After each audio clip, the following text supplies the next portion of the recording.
Weekend from 2011, directed by Andrew Haig, starring Tom Cullen, Chris New, Jonathan Race. Quick logline: after a drunken house party with his straight mates, Russell heads out to a gay club. Just before closing time, he picks up Glenn, but what's expected to be just a one night stand becomes something else, something special.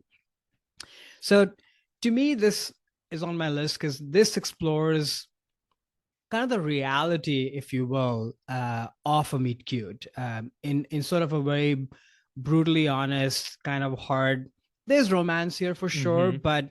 but there, it's not sort of a quintessential magical Right. meet cute moment, but at the same time, tender and very heartfelt and very real. Mm-hmm. Um, so, and then I think it sort of really dives deep into, maybe this is true for straight people as well, but definitely for a lot of gay people, when you're sort of going through the motions of wanting to meet people, wanting to find that connection, which I guess Mm-hmm. is universal for everybody, but I guess because, and maybe this is a sweeping generalization, but the whole sort of hookup culture or one Mm. night stand culture maybe might be a little bit more acceptable in the gay culture Yeah. as opposed to straight culture. But clearly this movie explores that a little bit, where again, not to make a generalization, but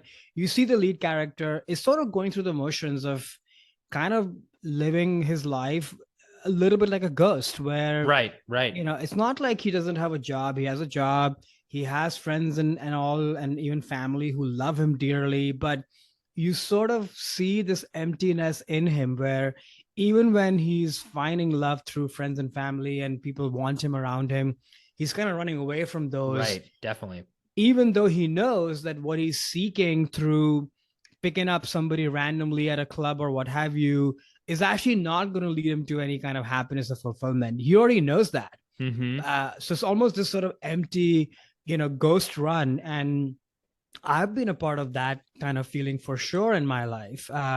Not to this degree, but I find that quite relatable. Mm-hmm. And then in this whole, in these motions of just doing that, he just stumbles upon somebody who ends up challenging him in a weird way, Mm-hmm. and sort of brings out his sweetness, because this other person is actually very cynical, Yes. is also in his own way running away from life. He's actually going to Definitely. leave the UK and move to the US. Mm-hmm. Uh, and he, just the way the lead character is sort of lost in the silence of his life, this other guy that he picks up is lost in the noise of his life. He has tons of friends, a Right. lot of loud partying, a lot of loud drinking, all of that stuff. But I think the common thing between them is the loneliness and is sort of the ghostliness of life, and they somehow meet each other and challenge each other, and I think the lead character kind of softens the other person with his sweetness, and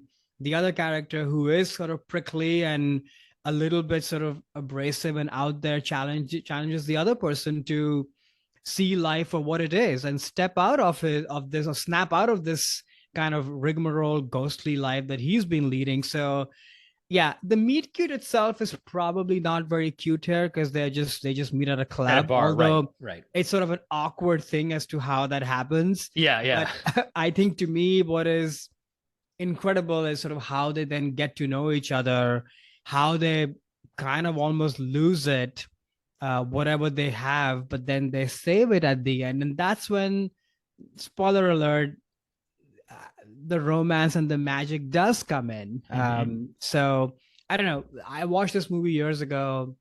I've watched it since a couple of times, and it's sort of stayed with me. So I don't know if you'd ever watched this movie before, and what did you think? Yeah, I never heard of it before. Mhm. And I thought it was very impactful and powerful in a lot of the ways that you've already touched on. But the thing that I related to was that in the beginning of a relationship, in a weird way, like you don't really know the person that well. And maybe this is just kind of me, but you can almost ask more personal questions. And Yeah, in the very beginning, like after they've had their one night stand, one of the non-main character, I can't remember the characters' names, but the Glenn. non-main Glenn is not the main is Glenn's not the main character. No, I think actually I forget their actual screen names, Oh, but okay. Well, the uh, non-main character guy, like he's doing an art project where he like records all of his hookups and asks them all these questions. So yeah, there's a bit of a conceit for that, but I do feel that in an odd way, like in the very beginning, those stages, you can get very personal because you don't really know the person yet, yeah, and there isn't almost the guard that comes up when it's like, okay, well now we're in this relationship, so I have to be careful about what I say because I don't want to lose it. But because they've hmm, just had a one night stand, it's like they're thinking, look, I'm never going to see this guy again. I might as right, well, yeah, just be totally honest. I yeah, think that is something that does happen in the beginning of a relationship, and it really helps both characters, but especially the main character, yeah, kind of like break out of his shell and really realize who he is. I mean, I think that is something that obviously, like if you're with someone for a long period of time, they bring that out in you too, and you can like be a better person. But you can also do that with like a one night stand or a very short yeah. relationship can have the same impact on your life if it's with the right person and the kind of the right circumstances. So I thought that was like a very interesting reflection on a relationship where, it's called Weekend. I don't know if that's a spoiler in terms of how long they ended up kind of staying together, which I guess it is. But they're not together for very long. They don't really, it's like you get to see them get to know each other gradually. And actually, it's funny too, because in the beginning, they're very personal. And then there's Mm, a stage when they start getting angry at each other about their right, personal beliefs.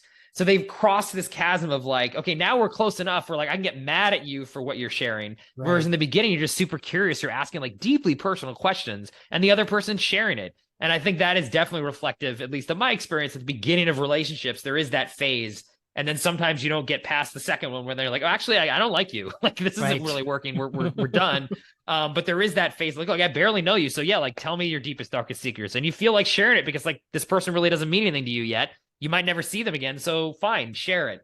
So I Exactly. really liked that part of the film. I thought it was a really good reflection of the beginnings of a relationship after that initial meeting, especially when you don't think it's going to last. Because with even a meet cute or whatever, like you have no idea whether this is going to go anywhere. No, You're only in the first couple weeks or dates or whatever it is. So there's like almost like you're more vulnerable. It's kind of weird. I don't know if this is making sense to you if it you makes relate to that total too. sense because yeah, you have nothing to lose. Right. But I think also it does matter who is the other person on the other end.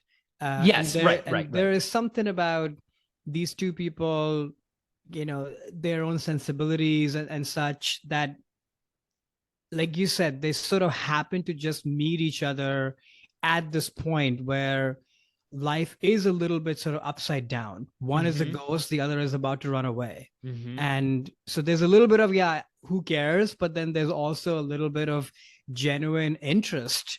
And then they build on each other. And then you're right. Like at some point, then that becomes too much. And there's a little bit of clashing, but there's also a little bit of, oh, have I shared too much? Right. Right. Has this gone too fast? Or Mm-hmm. are there no expectations suddenly? Because in the beginning, there are no expectations. So Exactly. you're Exactly. fighting that then as well.